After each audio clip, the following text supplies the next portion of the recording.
Hello friends, ലോകത്തെ മറ്റെല്ലാ രാജ്യങ്ങളെയും പോലെ നമ്മുടെ ഇന്ത്യയും വളരുകയാണ്.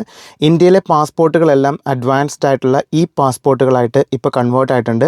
അപ്പോൾ നമുക്കും കിട്ടിയ ലേറ്റസ്റ്റ് ആയിട്ടുള്ള പാസ്പോർട്ട് ഇത് ഫസ്റ്റ് നമ്മുടെ ക്യാൻസൽഡ് പാസ്പോർട്ടാണ്. ഇത് നമ്മുടെ പുതിയ ലേറ്റസ്റ്റ് പാസ്പോർട്ടാണ്.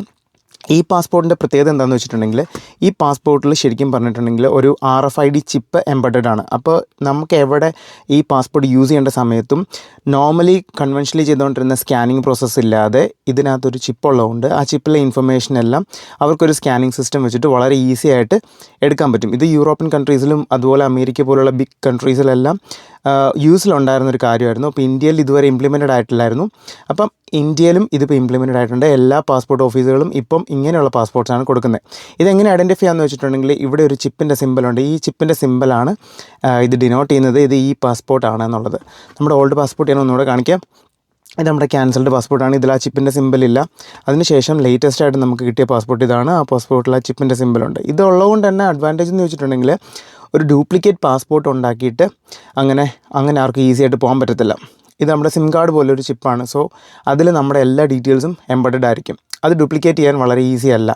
അതാണ് അതിൻ്റെ മെയിൻ അഡ്വാൻറ്റേജ്. അതുകൊണ്ട് തന്നെ നമ്മുടെ പാസ്പോർട്ടിന് കുറച്ചുകൂടി ഒരു ക്രെഡിബിലിറ്റി കിട്ടും വേൾഡിലുള്ള മറ്റ് കൺട്രീസിൻ്റെ പാസ്പോർട്ടുമായിട്ടൊക്കെ കമ്പയർ ചെയ്യുമ്പോഴത്തേക്കും. അതാണ് ഒന്നാമത്തെ കാര്യം.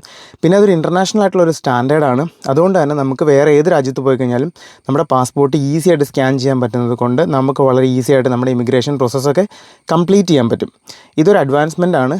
ഇന്ത്യയെ സംബന്ധിച്ചോളം അത് നമ്മൾ മറ്റുള്ള കൺട്രീസിന് മുമ്പിൽ നമ്മുടെ രാജ്യം വളരെ സ്ട്രോങ്ങറായി കാണിക്കാൻ പറ്റുന്ന ഒരേ ഒരു കാര്യമാണ് പാസ്പോർട്ട് എന്ന് പറയുന്നത്. ബിക്കോസ് നമ്മളെപ്പോഴും നമ്മളെ റെപ്രസെൻറ്റ് ചെയ്യുന്നത് പുറത്തൊരു കൺട്രിയിലെ നമ്മുടെ പാസ്പോർട്ട് വെച്ചിട്ടാണ്. ഇപ്പോൾ നമ്മുടെ പാസ്പോർട്ടിൽ ഒരു അഡ്വാൻസ്മെൻറ്റ് വരുമ്പം, ഒരു ഡിജിറ്റലൈസേഷൻ വരുമ്പം, ആ പാസ്പോർട്ടിൻ്റെ ക്വാളിറ്റിയിലും അതിൻ്റെ ക്രെഡിബിലിറ്റിയിലൊക്കെ എന്താ പറയുക, ഒരു ക്ലാരിറ്റി കൊണ്ടുവരാൻ ഗവൺമെൻറ് ശ്രമിക്കുമ്പോൾ അത് ഭയങ്കര ഒരു മൈൽ സ്റ്റോൺ ആയിട്ടുള്ള സ്റ്റെപ്പായിട്ടാണ് ഞാൻ കാണുന്നത്. അപ്പം നമുക്ക് ഈ ഒരു അപ്ഡേറ്റ് എല്ലാവരുടെ അടുത്തും ഷെയർ ചെയ്യാം. ഞാൻ ജസ്റ്റ് ഇത് നിങ്ങളുടെ അടുത്ത് പറയാമെന്ന് ഓർത്ത് ഈ വീഡിയോയിൽ. Thanks for watching. Bye bye.